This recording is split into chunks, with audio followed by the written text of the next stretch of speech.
So anyway, most of these elections are a choice between candidates or a political party, but yeah, I'm sorry, I don't know. But this election is really a referendum. And I used to say this election's a referendum on America and on its identity, and it is. It's a referendum on our identity as a nation and as a people. I think we need to go one step further. I think this election is also a referendum on what it means to be a conservative, what it means to ultimately be a Republican, but more importantly than Republican, a conservative in the 21st century. Conservatism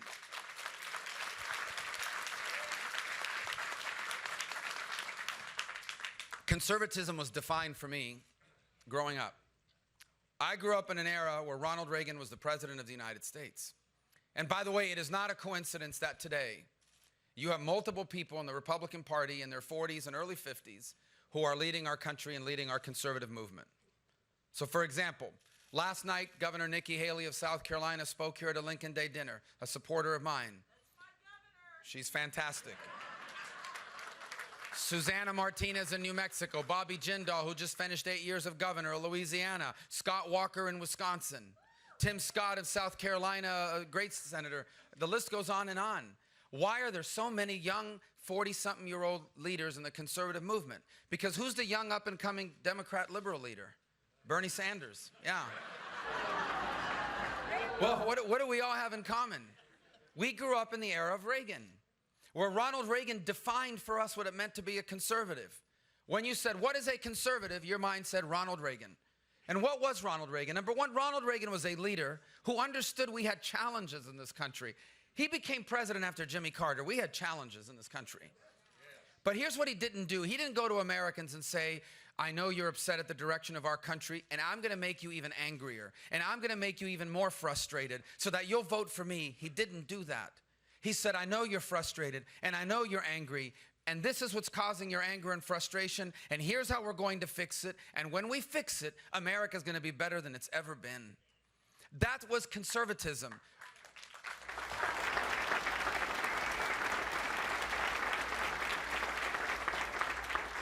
And it defined a movement for a generation, and by the way, it worked.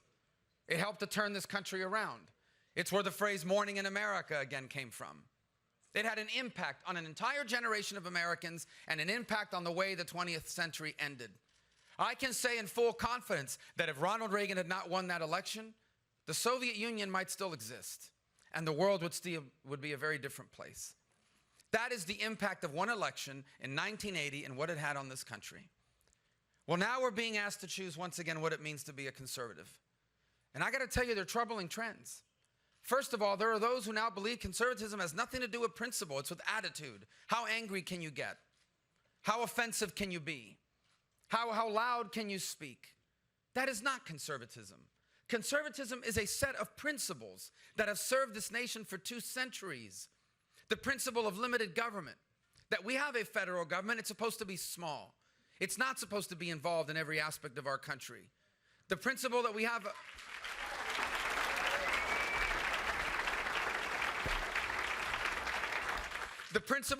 a constitution that defines the powers of government and limits them.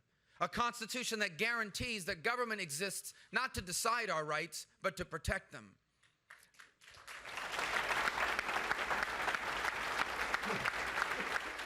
The principles of a free economy and free enterprise. The idea that our economy works best when individuals have the economic freedom to go out and put their dreams into action. And the principles of a strong national defense. Not because we want war, but because we don't. Because history has taught us a painful lesson time and again, that weakness is an enemy of peace and strength is an ally of peace. These principles, backed up by real and serious ideas, that is what conservatism means. And when our nation has been in trouble for over 2 centuries, it has largely been when it has abandoned those principles, as it has done over the last 7 years under the current president. And so at a time where now a lot of Americans are hurting, I understand they are. You know why I understand Americans are frustrated and hurting? Because these are members of my family. These are people who I know, not just things I'm reading about in a book or things I read about in a magazine article. I know I have people in my family who are firefighters and teachers and nurses, and they live paycheck to paycheck. They live paycheck to paycheck. If their car breaks down next week and it's not under warranty, they're in a lot of trouble.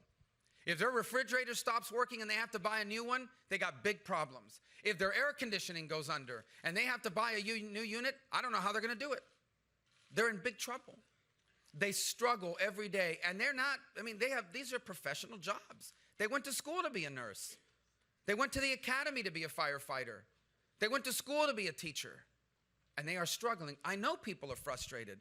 I know people that are angry. They work really hard. They pay their taxes. They pay their mortgage on time, and they know someone else who's gaming the system. Someone else who's decided, I'm not going to pay my mortgage at all. Then the bank will work with me to lower the payments. But they make their payments every month, and the bank won't work with them.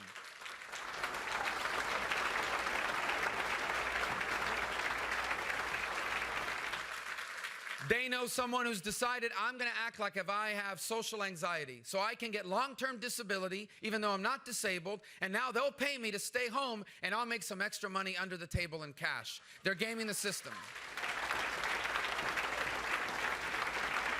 And they get frustrated, and they say enough is enough.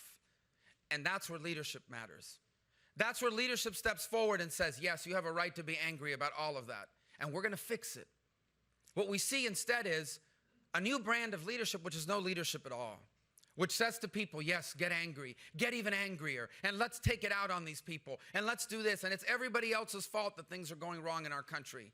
And the result is we are now a nation where people hate each other. We are now a nation where we are no longer apparently capable of debating serious public policy without immediately concluding that the person that disagrees with you is evil. This can't continue.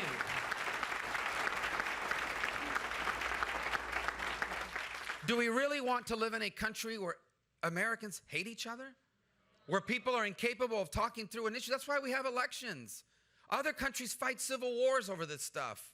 Other countries put political leaders in jail when they lose elections for political retribution. In America, the worst thing that's supposed to happen if you're running for office is they run a nasty commercial about you. But we cannot. Look, I am as passionate about my beliefs as anybody else.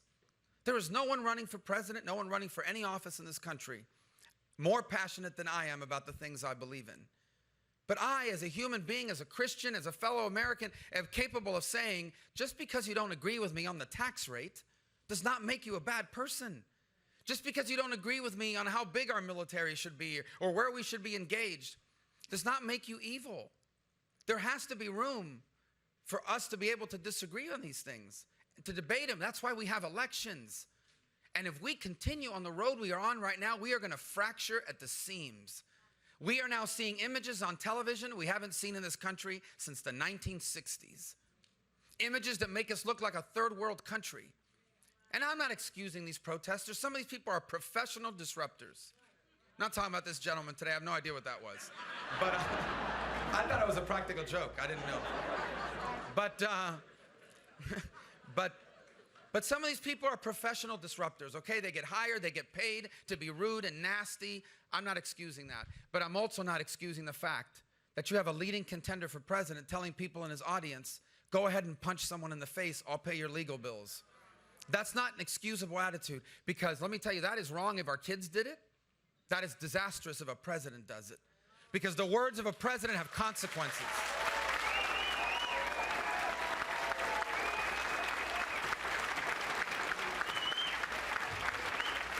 They have consequences.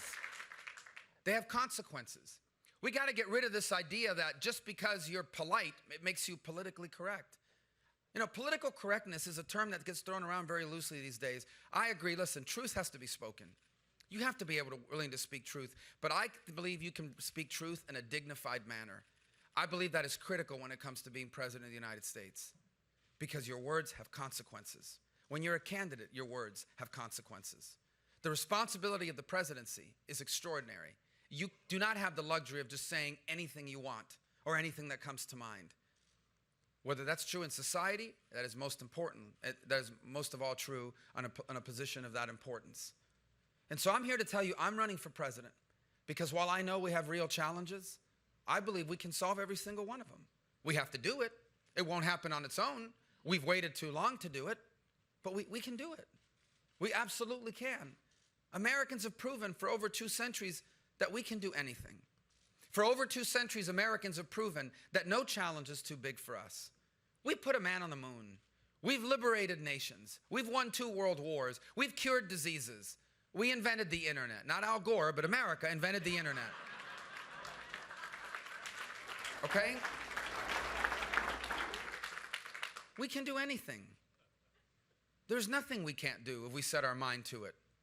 But we have to do it now because we're running out of time.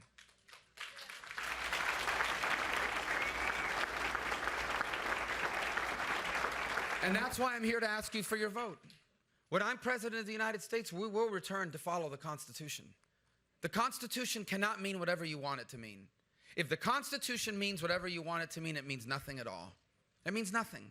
If the Constitution means whatever the people in charge at that moment think it should mean, it's a meaningless document. You become a nation of men instead of a nation of laws. The Constitution means what it originally meant. And if you want to change the Constitution, you have to go get it amended through the amended process on Article 5. There's some amendments I would love to see. I'd love to see term limits on Congress in the Constitution.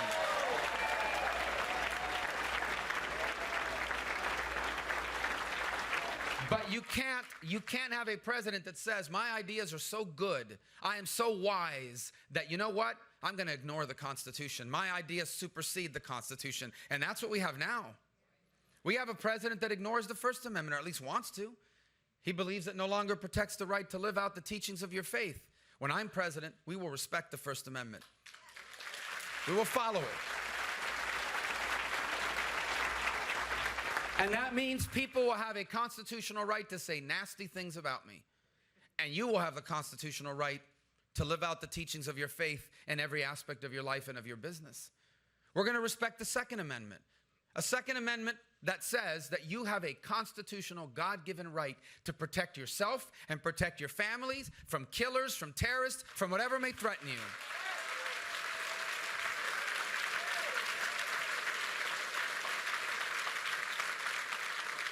We're going to respect the 10th Amendment that says that government power resides largely in the states. And the reason why it should reside largely in the states,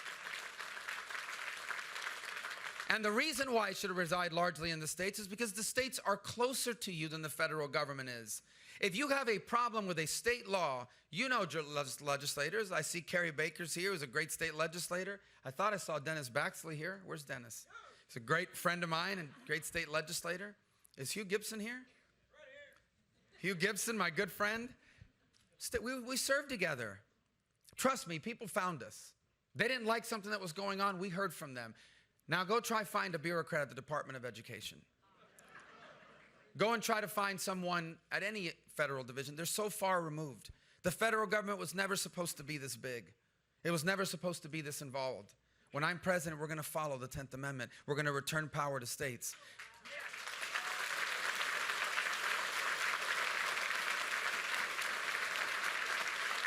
And I'm going to prove it. On my first day in office, I'm going to prove it.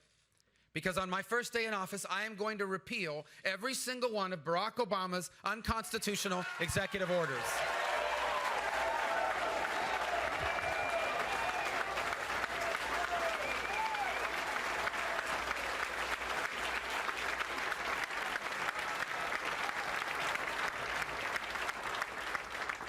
The second thing is we need to get away from this idea that people always ask, when you're president, how are you going to create jobs? Because I love when I hear a politician say, oh, I created 3 million jobs when I was the governor. And I said, really? You grew government by 3 million employees? And they're like, no, you know, private sector jobs. So you had nothing to do with it, really. The private sector creates jobs. If you live in the villages, it means you were probably pretty successful in business, okay? And so you know that you didn't wait, or even if you were an employee somewhere and worked for 40 years at a company, the government didn't create that job. The private sector does. And how does the private sector create the job? It's not some magical formula. It's pretty straightforward. Someone has access to money. They borrowed it. Someone lent it to, someone lent it to them. Someone invested it through them. They saved it. They maxed out their credit card. They took their life savings, whatever it may be. Someone got a hold of some money and they said, with this money, instead of buying bars of gold or putting it in a coffee can or leaving it in the bank. With this money, I'm going to start a business. And the business works. And then they take the money they make from the business and say, I believe so much in this business, I'm going to grow it. And so they start businesses, they grow businesses, they hire people. That's what grows the economy. And what is our job in government? To make America the easiest place in the world for people to do that. That's our job.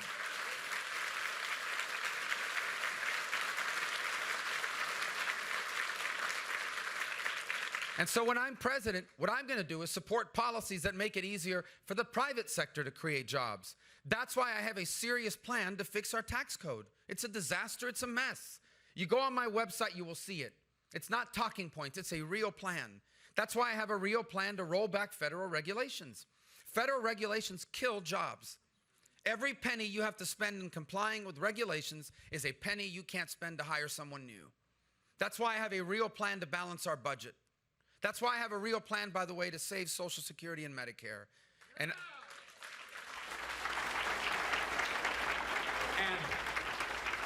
we talked about this at the debate the other day. My mom is on Social Security and Medicare. So I've always told everyone, it's very simple. If it's bad for my mom, I'm against it, whatever the change is. And here's the great news. I don't have to do any, we don't have to make any changes to my mom's Social Security or Medicare. In fact, anyone who's 55 years of age or older, nothing has to change other than to make it better. But I want to be honest with people. We have to stop lying to 45-year-olds like myself. My Social Security is not going to look the same as my parents, because it will either be bankrupt or we will have reformed it. And the reforms I'm talking about are not outrageous. Right now, according to current law, I am supposed to retire when I'm 67. That's 22 years away or 21 years away, okay? I'll have to retire at 68 instead. I'm going to be honest with you. About 68 years old, if I was still in the Senate, I'd be one of the youngest people there. So, instead of 67, someone who's 20-something years away from retirement, will have to retire at 68 if I want my full benefits. If I've made a lot of money because, for example, I was able to get a possession of General Patton's boots and keep them, and which of course I won't. But let's say I made a lot of money. My Social Security check won't grow as fast as it grows for someone who made less. I'm a multimillionaire. You know, I'm not now. I'm saying if I were. Medicare, for me, could very well be the option of taking my Medicare money and using it to buy into a private plan that I like better. By the way, that already exists. It's called Medicare Advantage. And for a lot of people, it works really well. It works well for my mom. Is that too much to ask of my kids who are 10 and 8 and 16 and 13 and don't even know what Medicare and Social Security is and are decades away from retirement? Is that too much to ask of me, who's 20-something years away, in exchange for saving these programs? In exchange for not having to change them for people that are on it now? Because my mom can't go out and get another job. She cannot go out now and start working at 85 years of age if we change her benefits. Well, let me tell you guys something. If we don't do anything, there will come a day when that will happen. Because the program's running out of money. Because for years, they stole money out of it. For years, they were taking money out of the programs and using it to fund everything else. And now they find themselves in this fix where you've got 2 workers for every person that's retired, and the math doesn't add up, and everyone's pretending like nothing's going on. This is reckless. This is driving a debt that we're going to leave young Americans with over $20 trillion in debt by the end of the Obama presidency. This is immoral. What generation's ever done that to their kids? Now, usually in American politics, when you even touch this issue, they start running the commercials. Marco Rubio is going to take away your Medicare and your Social Security. No, I'm not. No one's saying we're going to take away anything. You know who's going to take it away? The people who close their eyes and say, let's not do anything for anyone. Let's just leave it the way it is and pretend that we can fix it to fraud and abuse. I wish we could. You deserve better than that. You deserve better than that. And again, an issue I approach personally through the eyes of my mother, who's on those programs and by the way, paid into those programs. We're not doing her a favor. That was her money. All those years she worked at Kmart, all those years she worked as a maid on the Imperial Palace in Las Vegas, every 2 weeks when they paid her, there was a little thing in her stub that said, we took this money out. Because when you retire, we're going to give it back to you. So it's her money. But they already spent it. So now we got to figure out a way to save it so this never happens again. And we're going to ask something of my generation. Well, guess what? I don't think having to retire a year later than I'm scheduled to retire is too much to ask of me. after everything my mom and my dad did for me and for my kids and for my family.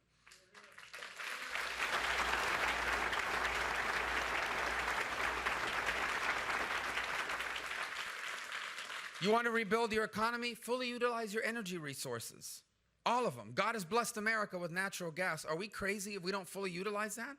We have coal. We can use that responsibly. We've been blessed with oil. Fully utilize it.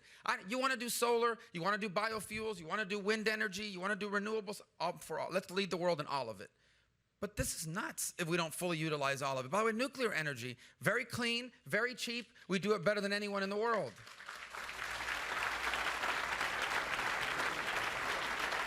You want to reinvigorate free enterprise? Get rid of Obamacare, repeal it, and replace it with my plan that puts you in charge.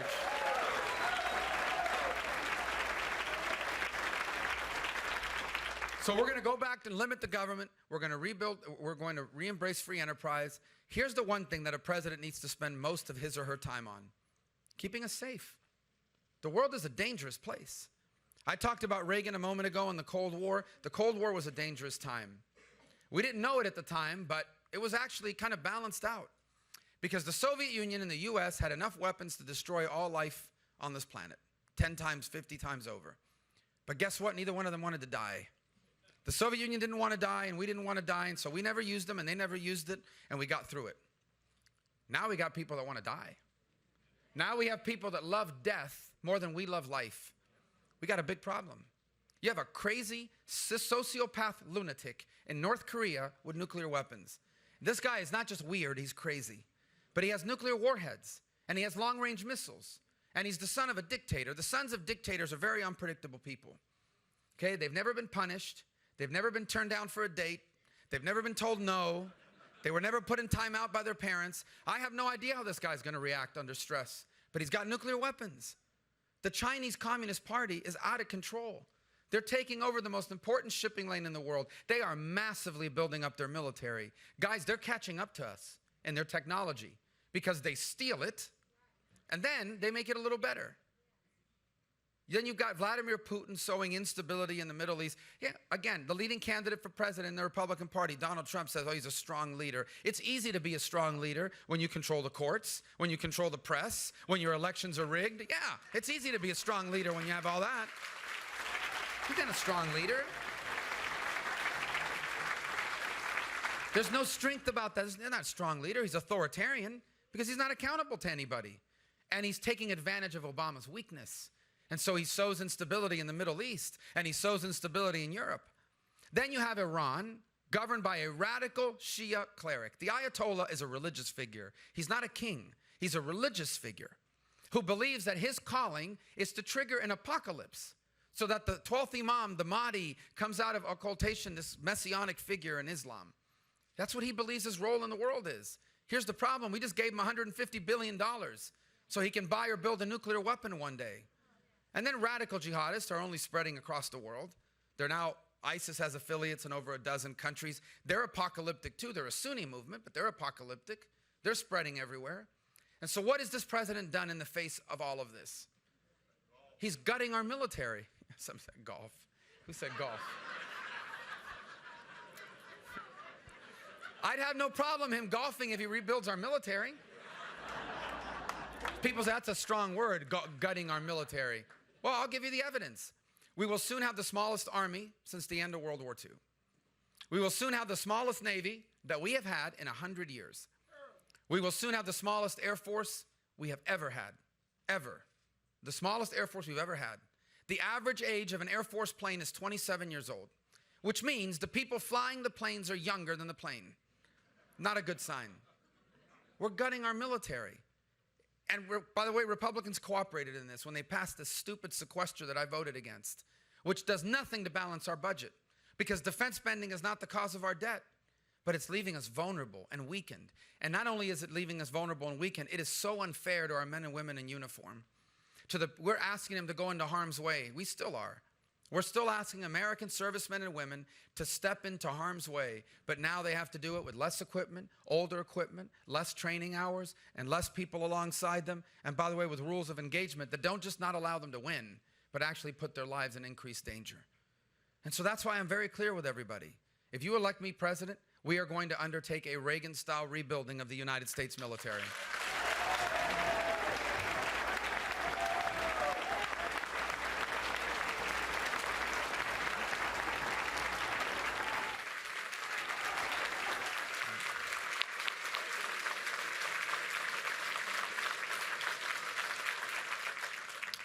When I'm president, we're going to have a real war on terror. I don't like war. I don't want war. We're a peaceful people. I don't want war. Who wants war? I don't want war. I have young kids. War means one of them may have to fight in it. I don't want war. But I got to tell you that if you don't defeat the enemies of peace, you're going to have war. And ISIS and radical Islam is an enemy of peace. There is no negotiation with them. There isn't. And by the way, to defeat radical Islam, we're going to have to work with Muslims to do it. Muslims that hate them too. There are Muslims that don't like radical Islam. The King of Jordan is a Muslim. He's ready to fight him. The president of Egypt is a Muslim. He's ready to fight him. But we have to, they need it because we're America. We need to lead on this stuff. They need to provide troops. They need to provide people on the ground to fight ISIS. But we need to get engaged. We're the leader of the free world. And if we do, we can defeat ISIS. The best intelligence agencies in the world are going to find them. And the rebuilt military is going to destroy them. And what happens if we capture one of these killers alive? They're not getting a lawyer. They're not getting the right to remain silent. We're not bringing them to America. They're going to Guantanamo.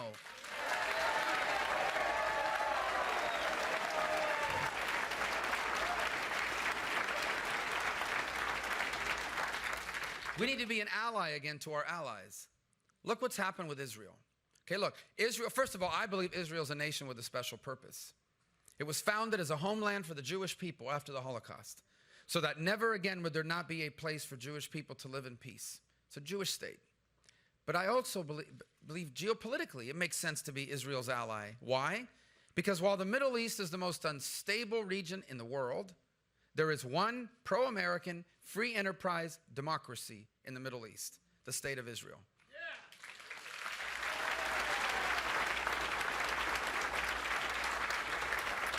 Well, today we have a president that treats the state of Israel and its prime minister with less respect than what he gives the Ayatollah in Iran. And that's why the other day at the debate when the issue came up with Donald Trump and he said, I want to be neutral because I want to be able to work out a deal between the Palestinians and the Israelis. I don't know if he realizes this or not. I don't think he's instinctively anti-Israel, but his policy is an anti-Israel policy. How are you going to work out a deal with the Palestinian Authority who teaches 4-year-old kids that it is a glorious thing to kill Jews? How are you going to reach peace agreement with the Palestinian Authority whose press releases in English condemn some of this violence, kind of a little bit, but then in Arabic, they're like celebrating these people as great martyrs that have done a great thing, encouraging people and inciting them to violence. Guys, I wished it was possible, but there isn't. And when you force Israel into a negotiation that has no chance of achieving peace, you're weakening Israel. So Donald Trump may not take a side, but I'm going to take a side. I'm going to be on Israel's side when I'm president of the United States.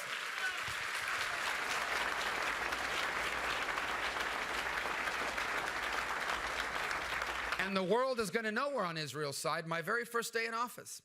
Because after I'm done repealing all of Barack Obama's unconstitutional executive orders, the next thing I'm going to do is repeal Barack Obama's deal with Iran. I'm going to cancel it.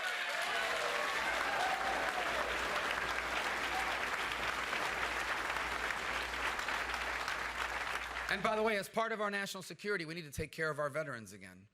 I speak about this everywhere I go. As a senator from Florida, literally 1 out of 4 calls to my office, 1 out of 4 constituent calls to my office is a veteran having a hassle with the Veterans Administration. Now, before everything I'm about to say, I want to recognize this. There are really good people at the VA. There are. I've met them. They're good. A lot of them are veterans. They care about our veterans. They're just as frustrated. They're frustrated because they know that while they're working hard, there are bosses at the VA that aren't doing a good job and no one's held accountable. You know how bad it's gotten? In addition to the real life stories we get calling us in? Well, you know, today calls to the VA suicide hotline, they go to voicemail. They go to voicemail. And about a week ago, a veteran took his life. He had left a message on voicemail. And they called him, they happened to have called him back the day after he took his life. And no one's been held accountable for this. No one. No one's been fired. They have the power to fire them now. Because a year and a half ago, I passed a law, along with Jeff Miller, a congressman from Florida. We passed a law called the VA Accountability Act, which gave the VA secretary the power to fire senior executives at the VA that weren't doing a good job. And they're not using it. They're not firing anybody. When I'm president, someone will be held accountable for that kind of thing. They will be fired.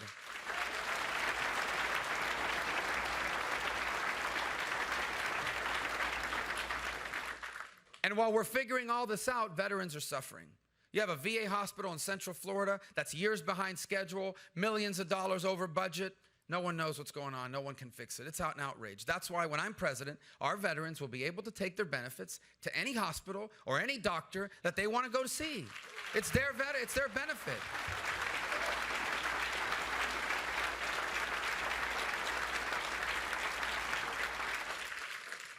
Let me add to this one more thing, because one of the things I've learned on the campaign trail, I probably knew this before too, but a lot of our veterans don't stop serving when they come home. If you go to any fire station in America, you're going to run into veterans. You go to any police department or sheriff's department, you're going to run into veterans. How many veterans come home, whether they were reservists or active duty full-time, they come home and they become police officers. They keep serving. And you read the press today, it's all this anti-police stuff. Watch the videos of last Friday night in Chicago. You know who had to ultimately deal with all the hassle of those protesters and all the ugliest? The police department has to deal with all that. Chicago Police Department, people that have families at home, they want to go home at night to their kids. Saw a video, one of them had their head cracked open by some thug. These people are dealing with this stuff every day. And the other day I was reminded of the veterans' role in all this, because we were in Virginia 2 Sundays ago. And in the news was the story that 3 police officers had been shot the day before. One of them had died. The one who died, she was on her first day on the job. She was a Marine reservist. So I think we always should stop and thank police officers and firefighters and first responders for what they do for our country.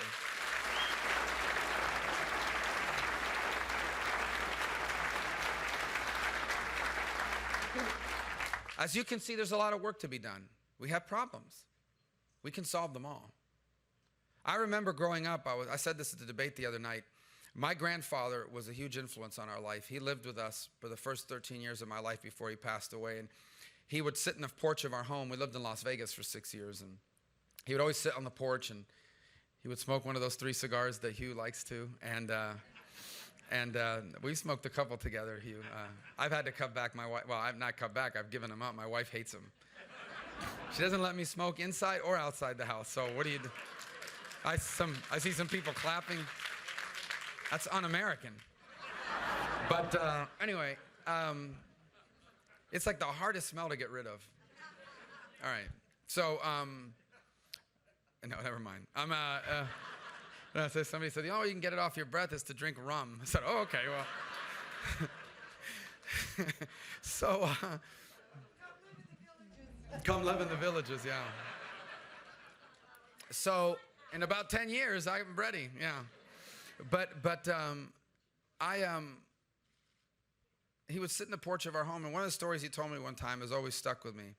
This is how he was a great storyteller, because when he was young, one of the first jobs he had was he was a lector. At the cigar factories in Cuba, they would roll them by hand, and in the early turn of the century, they didn't have TV or radio. Didn't have any TV for sure. Might have had radio, but the way you kept the workers entertained from the monotony of the work is they would hire someone who knew how to read. Big deal back then. Not everybody in the rural areas of Cuba knew how to read. Few people did. My grandfather did. They would hire someone to sit in the front and read. First, they would read a newspaper, like if they were a newscast, and then they would read novels. So he was incredibly well read, but he learned to be a great storyteller. So he told me the story, and the way he described it always stuck with me. He said, you know, I was born in 1899. So growing up as a child, we lived just outside of an Air Force base in Las Vegas, Nellis. So there's all kinds of warplanes in the sky all the time, and McCarran International Airport's very busy, planes always. And he said, you know, when I was growing up, that didn't happen. Remember the days after 9/11, there was no airplanes in the sky? It was so weird. Well, imagine growing up, there's no airplanes, none. They didn't even exist when he was a kid. Certainly not in Cuba, even years after that. He said, when I grew up, we didn't even fly airplanes. And yet one night in the summer of 1969, he watched on television as a human being, a man, step foot on the moon. And just imagine for a young boy, an older gentleman at that time, but when he was a boy who grew up looking at the moon as this faraway thing, to watch a human being step foot on the moon was an extraordinary thing. It was impactful. But what he took away from it was Americans can do anything. Americans can put a man on the moon. What can these people not do? That's the impact that he took from it.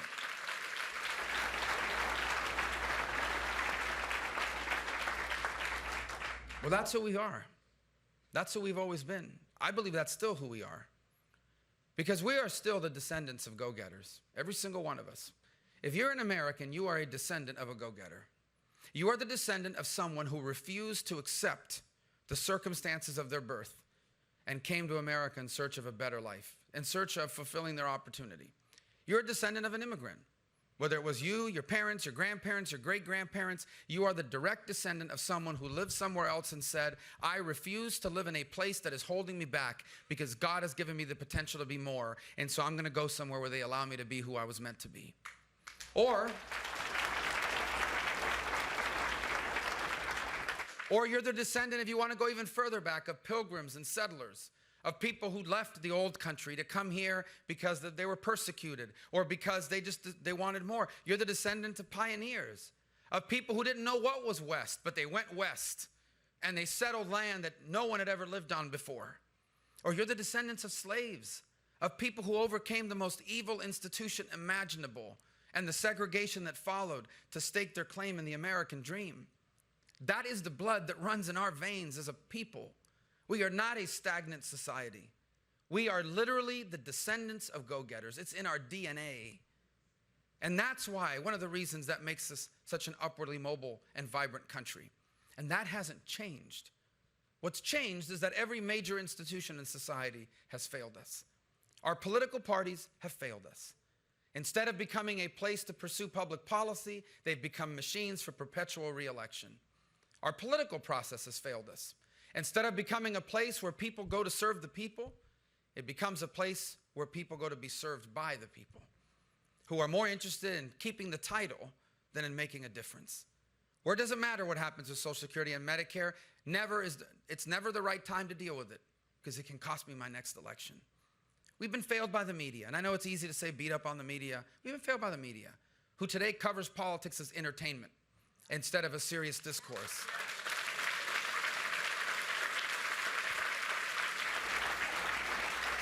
Because I promise you this, if I stand here right now and hurl a personal insult against one of my opponents, I will get a ton of coverage from those cameras.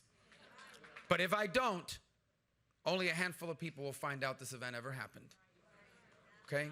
We've been failed by higher education, by a stagnant higher education system that's a monopoly, by colleges and universities who are the only ones allowed to award degrees. And they do it the same way they did 60 years ago, while nothing else looks like it did 60 years ago. And we graduate young Americans with a degree, and they cannot find a job. And the worst part of it is they borrowed money to pay for that degree. And so now they have thousands of dollars in student loans. And the only job they can get, they could have had anyways, without the degree and without the loan. We've been failed by every major institution. The big businesses that we celebrated, the captains of industry that were once heroes in America. Every day we find out they cheated someone. They lied about something. They lied to their stockholders. They lied to their investors. They took multi-million-dollar bonuses while their company was going in the tank. We've been failed by everyone. And people have lost confidence in all of our institutions, and it leads to anger and frustration. And that's why leadership matters. Leadership doesn't come to you and say, yeah, let's be angry and let's get angrier. Leadership says, yes, we've got problems, but we've also got answers. We also have solutions. And the solutions doesn't lie in one person. I always get uncomfortable when people come to me and say, we put all our faith in you. I'm a man. You cut me, I'll bleed. You hurt me, I'll feel pain. I make mistakes. Ask my wife. We don't put our confidence in men in this nation. We put our confidence in a system in a republic that says that we, the people, govern ourselves by allowing our fellow citizens to serve for a brief period of time in public office. And then they're supposed to come home and join us again and allow someone else to do it. We put our faith in a system of government and of laws where we may not always agree on everything, but we have a way to work through them. We have elections. We replace people that do bad jobs. We send people back to do a good job. We vote on a set of principles and ideals. And we don't always get it right, but we always have a way to fix it. That's what we put our faith in. We put our real faith in our lives and in our communities. We know that the biggest impact we will ever have is the job we have as a husband and a wife, as a mother and a father. We put our faith in the fact that the real America is not our government. America's not a government. America's a country made up of people who every single day are making a difference. When they volunteered today at Sunday school, they made a difference. When they get up tomorrow morning at 7 a.m. and they open up the door of that small business that employs 10 people, they made a difference. When tomorrow afternoon they will leave work an hour early to give their next door neighbor a ride to a doctor's visit because that elderly gentleman or elderly lady can't drive themselves. The government didn't ask them to do it. They made a difference. When they take $10 a month and contribute it to their church or to their charity, not because of the tax break, but because their faith teaches them that caring for one another is how we serve the Lord, they make a difference. When you visit the Crisis Pregnancy Center that I saw in South Carolina, where these heroic women who will never have a book written about them, who will never have an article written about them, who will never have a movie made about them, are saving lives by convincing young girls not to give up on a life. They're making a difference. That is what we place our faith in. This is who we've always been. This is who we must remain. And this election is as much about that as anything else.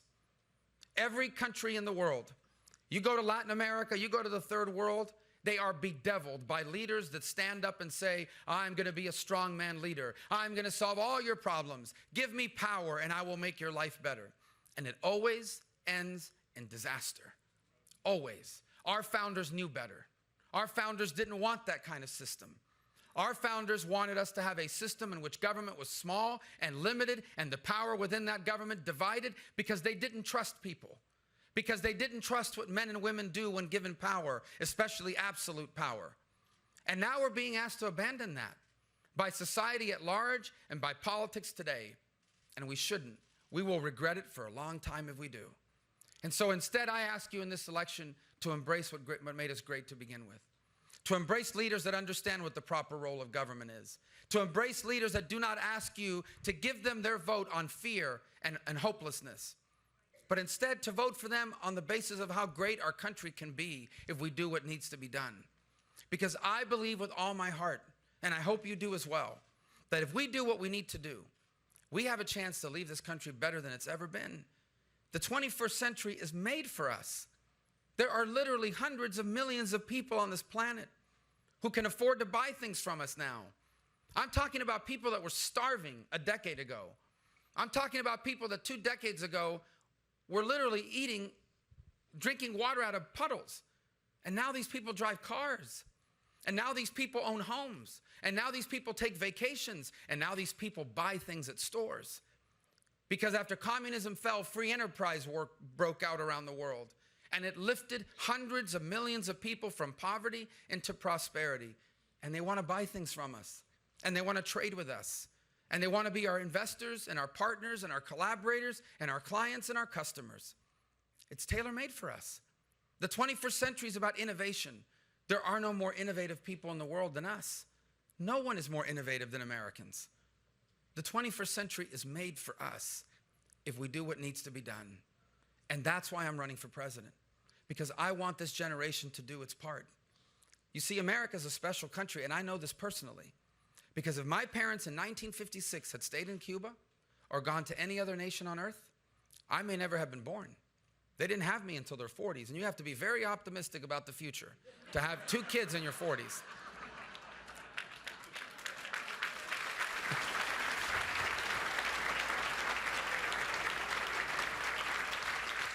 But more importantly, even if I had been born, if they had gone to any other nation on earth, there's no way I'm standing on a stage in front of my fellow citizens, aspiring to the highest office in the land.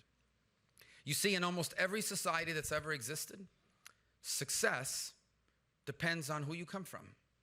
In almost every society on earth, your future is largely determined for you on the day you're born. If your parents are wealthy or powerful, you will probably be wealthy and powerful in most societies. And if they aren't, no matter how hard you work or how good you are, you're usually stuck in that station in life you were born into. America's different.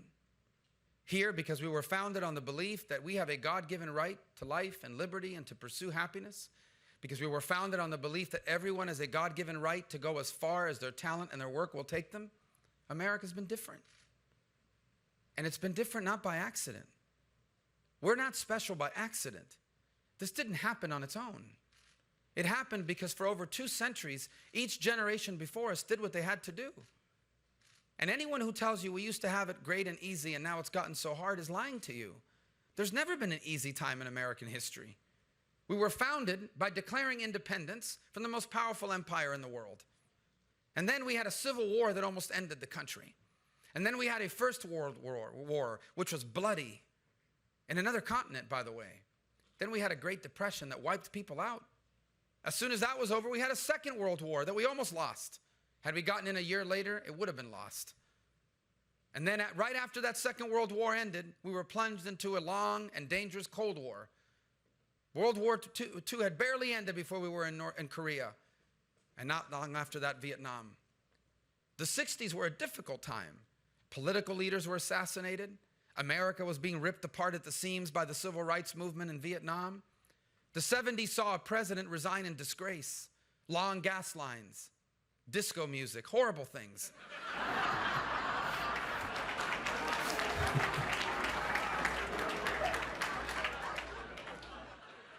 Some people like disco music, I don't know, whatever. We survived it. When have we ever had it easy? When do you look back and say, well, that was a time when there were no problems? No, it's never happened. Because being special isn't easy. Because having what we have is not easy. Every generation before us had to do something. Every generation before us was called to great sacrifice, hard decisions, tough choices, and hard work. And they did it. For over 2 centuries, each generation before us did not fail the next. For over 2 centuries, each generation left the next better off. My friends, the time has come for this generation to do its part. The moment has arrived for this generation of Americans to do what needs to be done. And I would submit to you that while our challenges are significant, I think they're easier than the challenges that were faced by some of the people who came before us. I think balancing our budget is easier than defeating Nazi Germany. I think fixing our tax code is easier than the Cold War. I think repealing and replacing Obamacare will not be nearly as hard as making it through the Great Depression. They're hard, but it's worth doing. And I want you to know what this country, if I'm President of the United States, we're going to do it. When I'm President of the United States, we will confront our challenges. We will embrace our opportunities. We will try to do what each generation before us has done, and that is whatever it takes to make the next better off than ourselves. And when our work is done, despite how dark things may seem now, how difficult they may be, I want you to know what history is going to write about us. I want you to know what history will say about you and I and those of us who are here at this moment.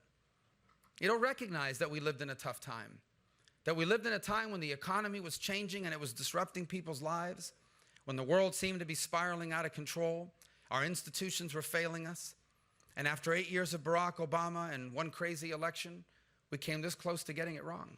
We did. We came this close to losing the promise of America. But then in 2016, we remembered who we were. And we remembered what America was. And like the generations that came before us, we came to our senses and we confronted our problems and we solved them. And we embraced our opportunities. And when our work was done, because we did what needed to be done, our children became the freest and the most prosperous Americans that ever lived. And the American dream didn't just survive. It reached more people, and it changed more lives than ever before. Because we did what needed to be done, the 21st century became the greatest era in American history. It became a new American century. This is the opportunity before us if we do what needs to be done. And I'm running for president so that we do it. And when I'm the president of the United States for the first time in 8 years, you will have a president that's a president for all Americans. As conservative as anyone running for president, as conservative as anyone who has ever been president. A conservatism that didn't start just 2 years ago as I ramped up to run for president, but one that is evidenced by 15 years of public service in which the lights go off at inopportune times and then come back on. to message. That's happened at a couple of events. It's one of two things. Someone leaned on something on the wall, or the Chinese have hacked us once again.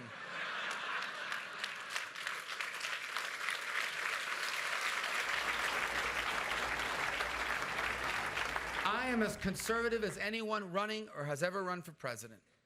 And yet, I believe you can be a principled and strong conservative and yet be a president for all Americans. Because if you want to be president of the United States, you have to love the American people, all of them, even the ones that don't love you back. You have to serve all of the American people, even the ones that don't like you, even the ones that don't vote for you, even the ones that say nasty things about you. If you don't want to do that, then become a talk show host. If you don't want to do that, then become a blogger. But if you want to be president, then you must be willing to be president for all Americans, someone who tries to bring us together, not deliberately divide us. And that's the kind of president I will endeavor to be every single day. And so I'm here to ask you for your vote.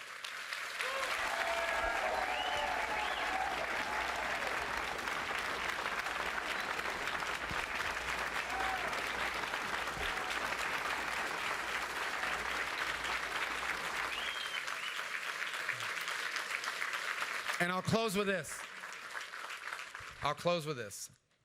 5 years ago, I came here a couple times. I was an underdog running for the U.S. Senate. My opponent was the sitting governor of Florida, leading me in the polls by 50 points, had 10 times as much money, super popular, and no one thought we could win. But you believed in me, and you gave me a chance. I told you if you did, I'd go to Washington and stand up to the Obama agenda and offer a clear alternative. And that's what I've done for the last 5 years. And I'm honored to be your U.S. Senator. But in 5 years, I've concluded very quickly that while a member of Congress can help shape the agenda, only a president can set the agenda. And the only way to set a right agenda after 7 years of a bad president is to have a good one. The only way to make our country stronger after 7 years of a weak president is to have a strong one. So that's why I chose not to run for re-election to the Senate and aspire to the presidency of the United States. And that's why I hope I can earn your support and your prayers so that together we can leave our children and your grandchildren and what they deserve to inherit, the single greatest nation in the history of all of mankind. Thank you so much, and God bless you. Thank you.